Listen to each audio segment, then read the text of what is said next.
Nike have brought back their T90 line in full force. Real Madrid beat Atletico in the first leg of the Champions League. And PSV got thrashed by Arsenal almost half as bad as Mateta did, taking a boot to the face in the FA Cup this past weekend. All that and more on this week's Fullest piece. Pete, let's rock. We'll get started here with covering some of the FA Cup action that happened this past weekend. They did it again. United just found another way to get me depressed. Us United fans were all in solidarity. All the fans abroad are saying everyone needs to wear black at Old Trafford to signify that the club is dying. As what's been like probably the worst season I've ever watched as a United fan. If anyone doesn't know, basically United lost 5-3 on penalties to Fulham at Old Trafford. There goes defending our FA Cup for the year. There were some chances, there were some moments, some good performances. Bruno Fernandes had a good performance. Even Xerxes had some good moments, even though he missed his penalty. Fulham just kind of did their thing. They made opportunities, and there were some times that they should have won the game in normal time and also in the extra time before going to penalties, but it just sucks. It sucks. This was like one of the last kind of things to look forward to for this season for United. It's that and the Europa League, and now all our eggs are in the Europa League basket. It'd be hysterical though if we win it. I doubt that we're going to win it. It'll be hysterical to be like 15th and still somehow end up in Champions League. It would feel rather fitting, but I've got to say, it's getting bad when I start seeing more than once a week on soccer subreddits just saying, so are Manchester United just going to dissolve as a club, or is it just over? Is there any way of turning around? And nobody has an answer. Yeah, I mean, this is just it's just a good podcast to listen to that I feel like is a good kind of pulse of the club. Is like the Full-Time Devils. I always like listening to them in the morning post games, but I don't know, they're not going to dissolve as a club, but this is just bad. The errors and ownership of the Glazers and the mistakes that they've made, especially since post-Fergie, has finally caught up with them. And this deal that Ineos made, they're realizing how bad it is. I think everyone knew it was bad. I don't think we knew how bad it really was. It's just from a culture standpoint, from the on-field standpoint, and now this is obviously bleeding into the financial part of it too. Like, by not winning games, by not winning in Europe, by spending way too much on high salaries and high transfer fees, like, it's really handicapping the club. And I feel bad for Ruben Amorim because this is not his fault. It's not any of his fault. I still have my trust in him in a really, really tough situation. And it's hard because these players are getting like criticized from all over the place. The biggest thing that's happened as a result is like Roy Keane coming after Bruno Fernandes, and also like Wayne Rooney coming after like Ruben Amorim. And it's just like, now it's even getting ugly. Like, the club legends are making it even hard too. And I just don't know where to stand. I just don't know what to feel anymore about this club right now. Manchester United may have had it bad, but I can think of specifically one person that may have had it worse this past weekend. And that is Jean-Philippe Mateta. In the 6th minute, playing against Millwall, gets what has to be one of the worst feeling injuries of all time. He's going up for the ball just outside the box, and here comes Millwall's keeper, cleat first to the head. 25 stitches he had after this. 25 stitches after taking a boot to the face. That is like nightmare stuff. Like, just the idea of it. Like, I'm squeamish. I watch horror movies, and like, if someone gets stabbed in a horror movie, like, I guess like my blood curdles, my skin crawls. Do we got a clip? We can watch it. We definitely can't play this, but it is. Ball goes over there. He's running for it. Just like, what are you thinking? That looks like an Australian like rules football like tackle, like right there. Jesus. That is one of the most outrageous challenges I've ever seen. What the hell was that keeper thinking? Dude, makes... Wait. Oh, my God. It looks like... Oh, my God. It's like a finishing move. Yeah, it looks like Shawn Michaels gave that guy Sweet Chin music. Oh, my God. Oh, my God. This angle's going to be rough. Oh, God. Like, what on earth are you thinking as a professional footballer? That is... crazy. That's Yeah, he like looked like he had bad intentions. I don't know, man. Mateta needed 25 stitches after that. Dude, I'd be throwing hands if I was his teammate. I feel like that's crazy. That is crazy. I mean, now he's got a gnarly scar on the side of his head. Oh, so fun note here, just kind of wrapping up some of the FA Cup news. So, this was the fifth round. So now we're going on to the fourth round. I guess that's like the Elite Eight, you want to say, or like the quarterfinals. There's only one supposed Big Six, of the Big Six teams left in the FA Cup, and that's Man City. But there's some good teams in there. It looks like City, Villa, Brighton Forest, Hove, Aston Villa. Yeah. This is still I mean, Fulham's not doing terrible this season. I mean, like, No. for their standards, I think they're ninth currently in the Prem. This is actually like a pretty interesting last standings. Wishing the best to Preston North End though, I guess. Good luck. Yeah, they're definitely going to get cheeked by Aston Villa there, but yeah, I mean, speaking of getting cheeked, this actually makes for a good transition to the champions. Good, It was my good. turn this week. I got it to was your this turn week. this week. It was yeah. my turn. In the Champions League today. So we're recording this Tuesday night. We are recording before the Wednesday matches. But we did have the privilege to talk about PSV pulling a Brazil in 2014, getting thrashed 7-1 against Arsenal. Listen, I know Arsenal's a good squad, and PSV, I mean, like, I know it's apples and oranges, but you gotta do better than that. 7-1 is unacceptable. Total annihilation here, especially for PSV. Like fought really hard, and like I know AC Milan is having like a very down year, but they're still they were like still a dangerous team with some dangerous players, and they gave the PSV kind of held their own in that matchup, and then I thought this was going to be a little bit closer. I mean, just 7-1's outrageous. It is 7-1. 7-1 is outrageous, but I mean, it really like falls apart here, like right at the stroke of like beginning of the second half, 47th minute and 48th minute. I mean, it was already off the rails before that because it was like 3-0 go or 3-1 going into half, but like I mean, even going in like 18th minute, 21st minute is like that's a morale killer right there. Just like that back to back, and you can see 10 minutes later. What are the betting odds of like PSV advancing to the next round? It's got to be astronomically low. Dude, I watched the highlights. It's just sad. Like whenever you watch games like this, like it's just like at a certain point, it's like, all right, he's dead.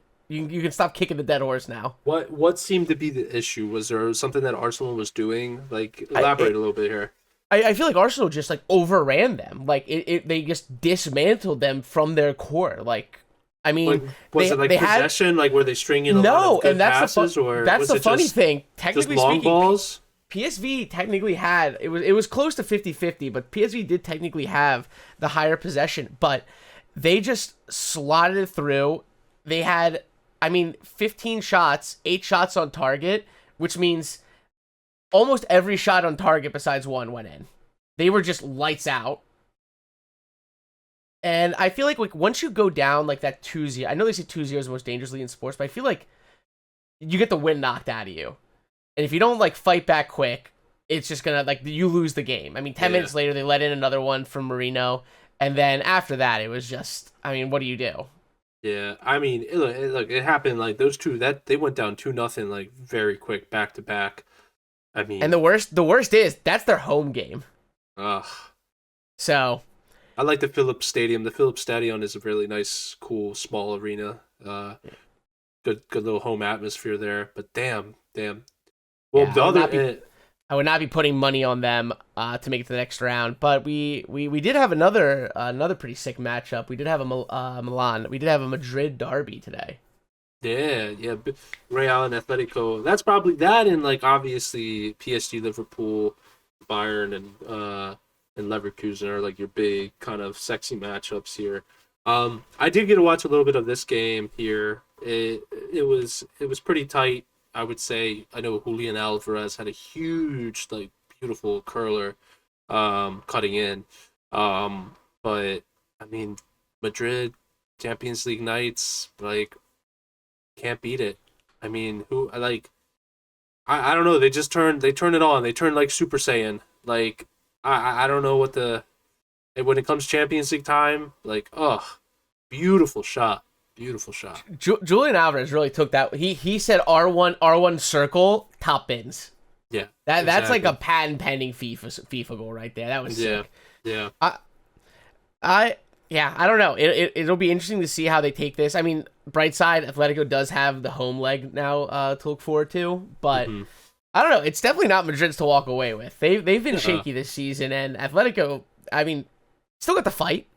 Yeah, right now, like Madrid's hitting a little bit of stumble in like terms of overall form outside of Champions League. Like I know they've kind of fallen a little bit here in La Liga, but Champions League they always seem to turn it up. I mean, look, I wouldn't say Atletico is well in this, I would say, and especially going into the Metropolitano next week. I mean, I think I would not be surprised if somehow they can pull it out and advance to the next round. But I'm also wouldn't be, surprising me if Real Madrid just keeps doing what they're doing and just keeps moving on. But yeah, moving to tomorrow, what's I just found interesting, which I just saw. The big game tomorrow, I'd say, is probably Liverpool PSG, and I thought it'd be the other way around. But PSG's favored. Is PSG at home? PSG is at home. They are favored. The draw actually having a pretty high possibility. I mean, we talked about it last week. I really do think it's just going to come down to whose front three shows up. The PSG, it's either going to be like a Liverpool lights out game or it's going to be a barn burner because it's just going to be just them a slugfest. You know what I mean? I said this last week. I think Liverpool is going to, I won't say smash them, but I think they'll handle them pretty easily, in my opinion. Like for PSG, look, they got a good front. They got a good front three. They're probably lacking maybe. Well, actually, I would say both teams pretty much lack that real true striker, like out and out nine. Because I mean, they got Dembele for PSG, who he's really good. I think Dembele, when he's not injured, is actually one of the best kind of wingers. Like he's one of these guys that I feel like he gets forgotten about, because he's injured so often, but on his day, he has a silky smooth like dribble to get past guys. I mean, I like the young guy Barcola on the left there. He's awesome too. You're probably going to expect like a big move from him sometime soon. Your dumb team will probably spend over 130 million for him, probably. Most likely. I wouldn't be shocked. And then they brought in Kvaratskhelia from Napoli for like 70 million. Who, I mean. Yeah. Even that's a bargain in my opinion for him. Yeah, they definitely got him a little bit of a discount, because 2 years ago when he was blowing up in Napoli, like 100 mil was easy for him. Yeah. But I mean, Salah, probably he's your Ballon d'Or favorite right now. Everything at Liverpool right now is clicking. I think just fitness levels wise, the thing that'll be interesting is how does PSG exploit Trent Alexander-Arnold? If there's anything that you could say is a weakness to Liverpool, is attacking Trent Alexander-Arnold and his defensive skills. When teams attack him, they seem to have more success, so that will be interesting to see. But if they don't, then I expect Liverpool to. I'll give it like a 3-1 Liverpool, but like they score a late goal at the end. I think it's got to be Liverpool. I could definitely see. I think it's going to be closer, maybe a 2-1 situation. What I'm always curious. I feel like it's like, it really is a game of roulette on who they're going to put up front between Diego Jota. Curtis Jones has been playing up front, I've noticed. And then also they have Cody Gakpo. Well, Cody Gakpo pulls on to like the right or the left, and then they've had Darwin Nunez, who sucks. Gakpo's been playing either on the left, forward. It's really wherever they decide to put him, like wherever they fit in. I think they're just experimenting with forwards because they have all these attacking players and they know they need to keep everyone's legs fresh. Mhm. So I'm curious to see what the lineups are going to be tomorrow. But I don't know. Cody's been lights out this season. I feel like he's been like pretty clinical in the times he is in. They're just been rotating everyone out. Even Jota's been good. I think they're just worried about him because he's made of glass. Yeah, he has a little bit of an injury bug history, and it's quite easy to see that Arnie Schlott does not rate Darwin Nunez. I mean, that's pretty obvious. I'd be shocked if he's not out this summer, and I guess it's really on if they can find someone to take on his wages. Saudi or maybe the answer is always Saudi at this point. It's like Saudi, maybe Saudi, maybe one of the Turkish league teams. Or I can see like Galatasaray or like Fenerbahce like paying some good money for him. The other two games tomorrow look pretty interesting. I'm actually really excited. The game I'm excited the most for, I think, is Barcelona-Benfica. It's either going to be close or Barcelona's going to blow them out of the water, I think. But I remember, I think I saw the game. There was like a crazy game that happened like a few matches ago. They played each other in like the league phase. And I think it was like a crazy back and forth game. And Benfica like shit the bed. Like they gave up like both like one goal leads every time or something. They gave up like a 3-0 goal lead, I think. So Benfica's that team right now that like I think they can perform and they can compete, but they just need to be locked in. And if they're not 100% in, I think Barcelona wins it. That's kind of like where it comes from. Shout out to the Greek striker Vangelis Pavlidis leading the Benfica line, baby. I'd love a hat trick from him tomorrow. I'd be fine with that. Yeah. I do like this Barca team a lot though, so I'm kind of fine either way, seeing who walks away with this one. But I could see it being a good game. What about Eddie? Which match are you looking forward to? I feel like you can guess. I'm excited for the Bayern and Leverkusen game. I think that's pretty. I think it goes. PSG Liverpool is obviously the one everyone's excited for, but I think that one is also really good.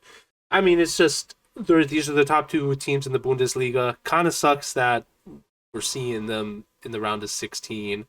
I would love to see both of these teams kind of advance to like some to the quarterfinals or even the semifinal.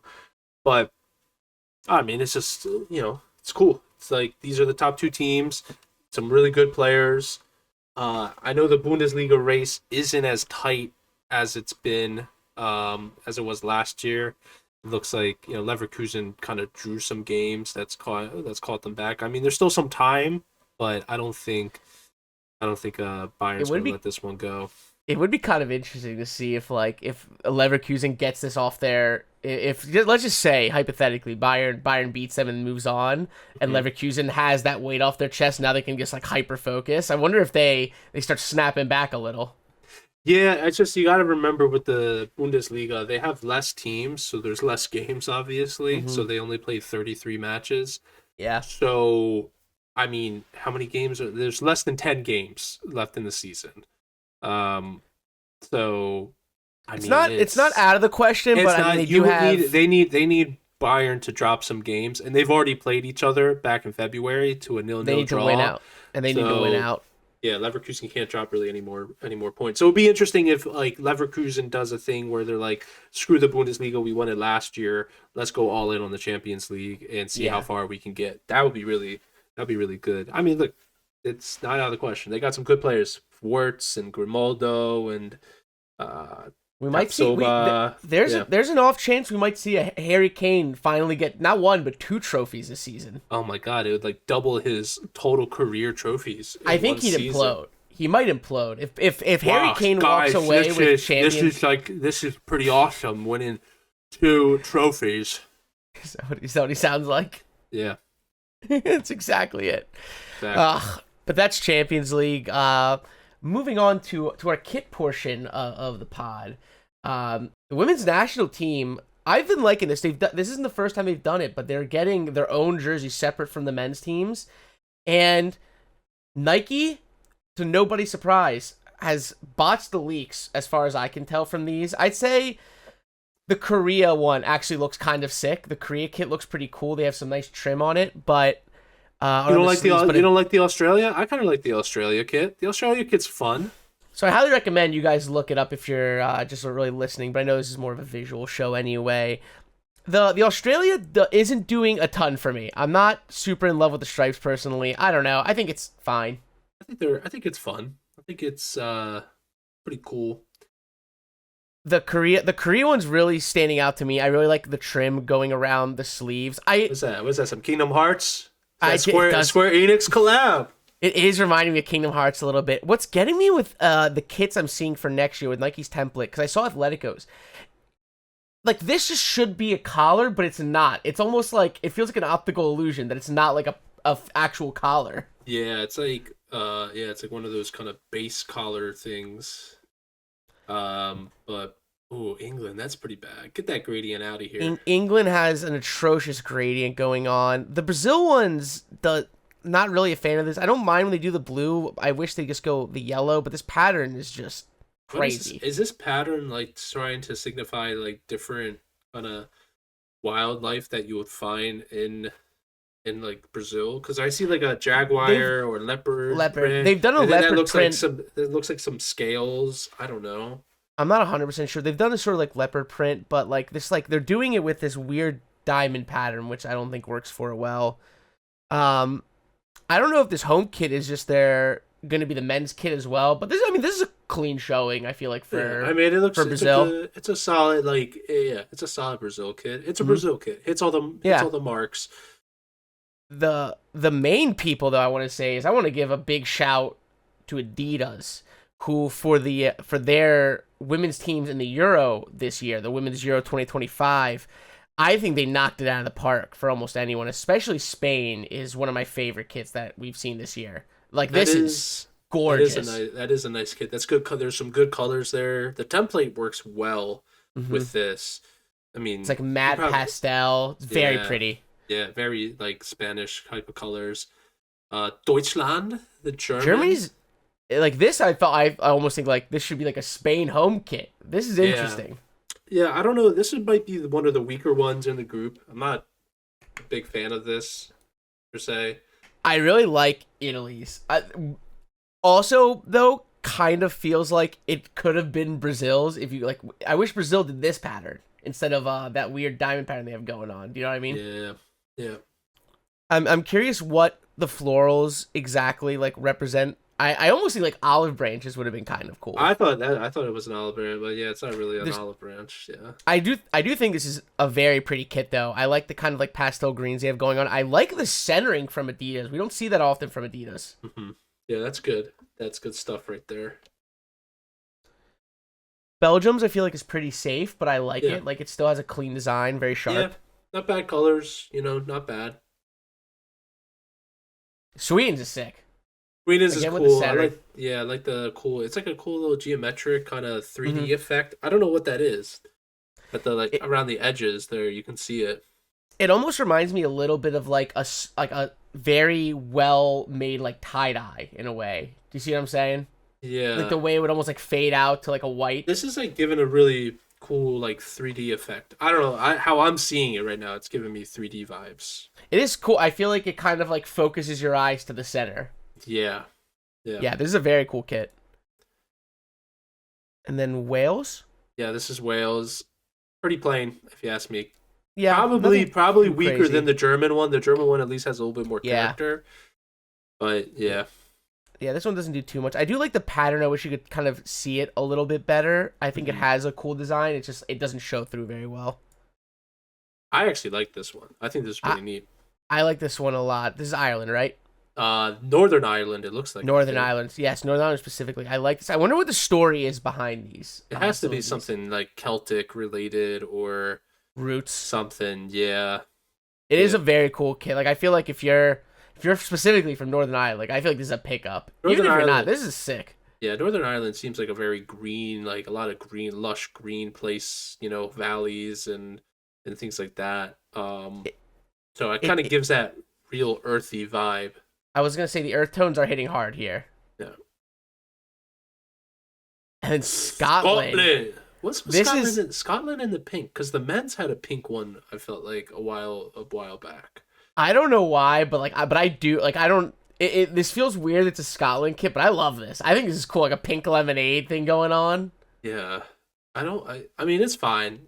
I'm not really like digging it, but it's fine. I just find it weird. I don't picture Scotland as like as a pink kit team for some reason. No, and that's fair. And honestly, like, I know this isn't the first year they've done this, but I am glad that like teams are starting to get, at least women's teams are starting to get their own versions of kits. Because like honestly, like for people like us, it's just cool to see more kits. Like I love kit release, and we just get an extra batch. Yeah. And I mean, I'm almost shocked it's taken them this long. Like even if like the women's sport wasn't as popular, exactly. Like they've just been missing out on extra money that I'm sure like it's not that much more expensive. Now the broadcasting partners are coming in, and they're starting to see that women's sports is starting to get a little bit more and more popular. They're going to start putting some more money into it, and I think you can see that sometimes, like where I feel like they get like the NWSL came out. And I always found sometimes their kits are pretty good, and I'm like, why can't we ever put this effort into like one of the big teams? Yeah, but yeah. So we'll see. We'll see. I am very excited to see. I don't know about excited. I'm interested to see what else Nike has because we have the colors leaked for what's left for France, Korea, Nigeria, the U.S., and the Netherlands. So we'll see what happens there with these. But moving on to what I think is the biggest kit news. I mean, at this point, we've been talking about it over and over again, and we're finally just getting into it now. But Nike has brought back the T90 line, and I'm all for it. Oh, yeah. Bring it back, baby. It's just iconic. I feel like it's them and Team Geist. We'll get to Team Geist maybe next week. But we're starting to see some more T90 stuff coming out within the last 2 weeks. These big brands going with these like throwback designs and like bringing back, like we've seen Adidas and Nike, like not just T90, but like they've been bringing back old versions of cleats a lot recently, which I thought was cool. Like Adidas with the Predator line, they've been like big with the throwbacks. I'm liking that they're obviously like they're going back with Team Geist after what, almost 20 years now. Has it been 20 years? It will be next year in 20 years, yeah. And Nike so far I believe we've seen 4 leaks for the T90 kits for next year. I'm hoping we'll see one for PSG. I wore this T90 kit in honor of this week's pod and our talking points. But right now, the only clubs that we actually have T90 leaks for are Barcelona, Chelsea, Inter Milan, and Corinthians in Brazil. And I mean, this Barcelona one is fantastic. I think this might be a pickup for me. I think it's just I love when they do the peach, and then like the peach and navy with. I think the T90 pattern works really well here. Yeah, this is good. This is like this is a clean pickup here. Nice little monochromatic badge as well. Obviously, it'll be interesting to see if this is like the final product. Again, these are just leaks. But I mean, it's hitting the right marks for me. I don't know if it's as iconic because I feel like the collar is like throwing it off for me a little bit. But I mean, it's still good. It's right now. It's good. I like this. I personally am a fan of the collar. I actually am kind of liking this Nike template they're rocking with. But I am interested to see. I think a lot of these, like, I don't know if any of them will top some of the top tier original T90s, but I think these will fall somewhere in the mix with the rest. Like this one is definitely better than some of the T90s we've looked over so far. Yeah. But I wouldn't say I would put in like an absolute class like some others. Yeah. Moving on to the Chelsea one. Now, I've seen a couple things apparently, like we're leaked with a couple different sponsors. I really am hoping that this kit makes it to release before we get a sponsor, because I love it without it so much. I think this might be one of our best kits in years, especially with the fact that we're going with our old crest. Yeah, old first time we've done that since getting our updated one in the early 2000s. I'm all for it. Yeah. My only thing is, like, I wonder what was so wrong. Like, why do we do the center badging? Why can't they just put the badge? Like, I feel like it would look better if they didn't do the center badge, or if they did the symmetrical, like with the Nike in the middle. Yeah, that's really my only complaint. I like this. I am wondering that kind of like a similar thing, because like even with this, like even it doesn't even have to be in line. Like go left, but I guess they're trying to go for. I feel like going center badging does kind of exude a little bit of that like older style maybe, and that's what they're trying to go for. But the thing is, it's not even completely accurate, because just like moving on, Corinthians, does go with the normal side badge. Like they go with what I think is the more typical, like the higher up Nike logo with the lower or more regularly placed crest.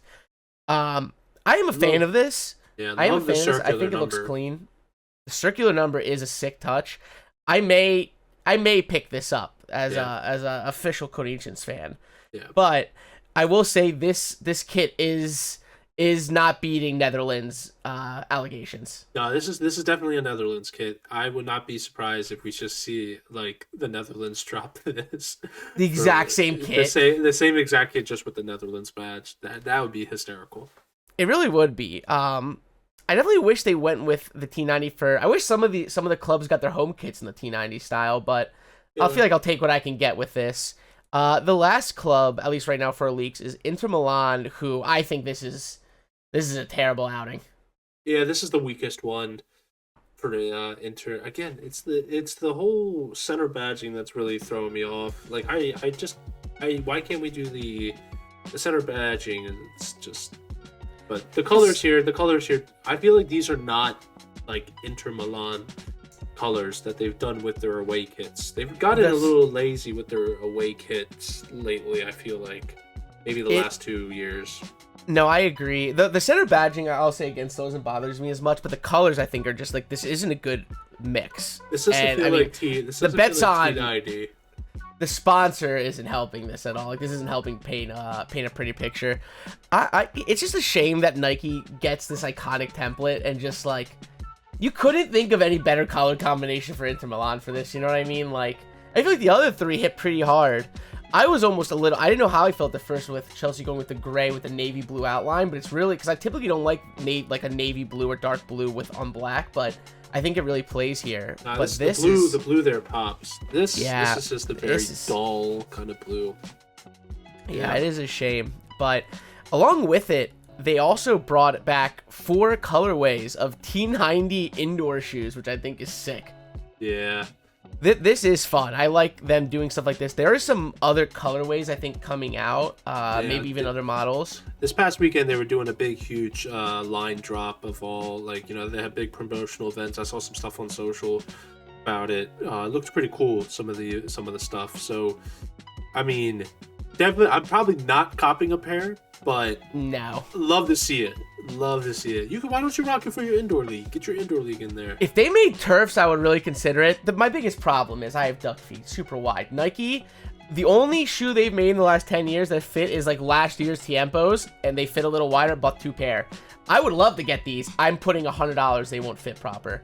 I actually would love it if they keep going a little further down the T90 line. The last set of T90s that they made was one of my favorite cleats of all time. They had like a black, orange, and white. That was really sick.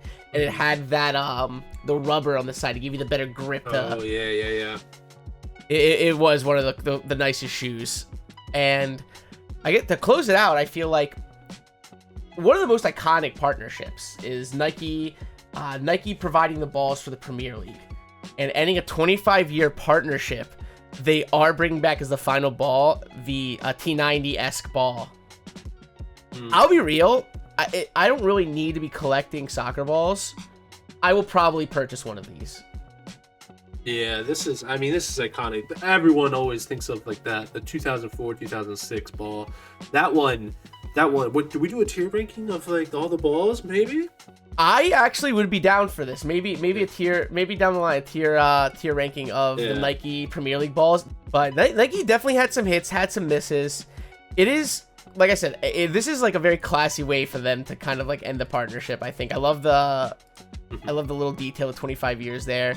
I'll definitely pick up like a replica of this. I'm not paying like $100-$200 for a ball, but $30 I might put on a shelf or something. It's pretty cool. But that pretty much wraps it up for this week's episode. Thank you all so much for joining us. Make sure to like, comment, and subscribe as always. Let us know in the comments what you would like us to talk about. And we will see you all next week with more Premier League news. See you guys. Cheers, friends.